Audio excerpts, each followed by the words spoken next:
VIP section on the far end was Eddie Murphy. So the VIP was at the far end of the rink. It was all black. The walls were black for some reason, except for Carmen Miranda. And he had like whatever, some gathering or whatever, where you could actually see him. At one point, I caught a glimpse of him looking out onto the roller rink. So he had his. You could have obviously like, I don't know, Chuck E. Cheese, a special area, but then there was the main area, and it was really only like, booths and like skating sitting areas. But there were, booths, obviously, just, you got to give these people something to look at. Not everyone's going to be on the rink, although everyone was in the rink. Now, I could skate pretty well. Oh, that's what it was. It was the show about selling disco t-shirts on Venice Boardwalk. So I mentioned I could, not pretty well, but like I said on the show, I could maneuver forward, backward. I could do kind of a spin, not really. And I could do this sort of kind of jig where it makes it look like you're like running in place kind of thing. Mario Diaz would know what I'm talking about. Side note. Hi, Mario. So that was the birthday party. Big friggin' deal for me because I lived for this stuff. And there were only a few places underage kids could go disco, like discotheque disco. Sugar Shack in the Valley, where a lot of industry kids went. That place was sketchy. Odyssey Disco, which was just a complete toaster fire. I don't even count that.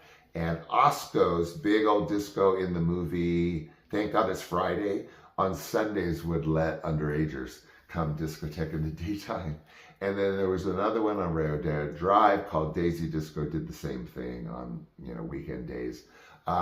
But Flippers, there was nothing like Flippers, you guys. Flippers, look at those pictures, and it looks really exciting and bright and lit up and thrilling and disco-y. Imagine like that times 2 being there, breathing it, seeing it, living it.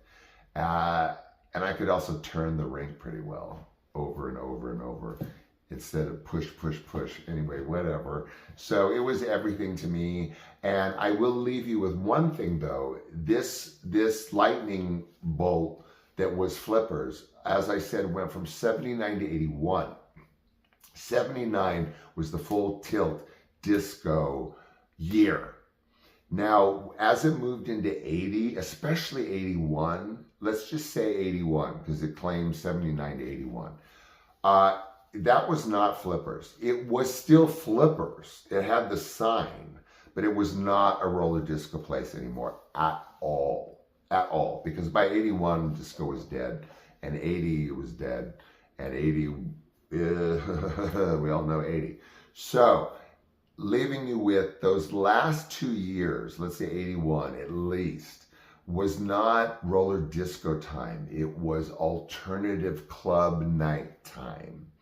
So it wasn't, it was most of the week, and it was themed clubs, like I've told you before, 80, 81, when I was running around town, and it was like whatever night, neo-romantic night, not that I was neo-romantic, but just as an example, and then that night at Flippers would be basically the same thing, without the roller skates. There was just like a DJ, and there was like alternative people hanging around. I would go there by myself in the middle of the night, and we won't talk about it.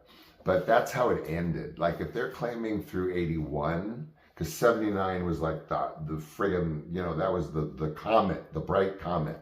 If they're talking 81 through 81, we're talking like those things. And it wasn't really fun. It was kind of like putting a theme night club thing in the middle of a thing that was too big and too odd and too awkward. But I went to them until it absolutely closed, and then it became all those other things. So I won't keep you long. That is Flippers, was my birthday, and a couple celebrities, and that was it. I can still remember it. And Carmen Miranda with all her bananas. So I'll let you go. I hope I was true to form, to the preview I try to be. And thank you for sharing, or letting me share, another Disco Boy story. And I will see you tomorrow with the same old, as they say. Okay, take care of yourself and those you care about. And I'll see you then. Bye.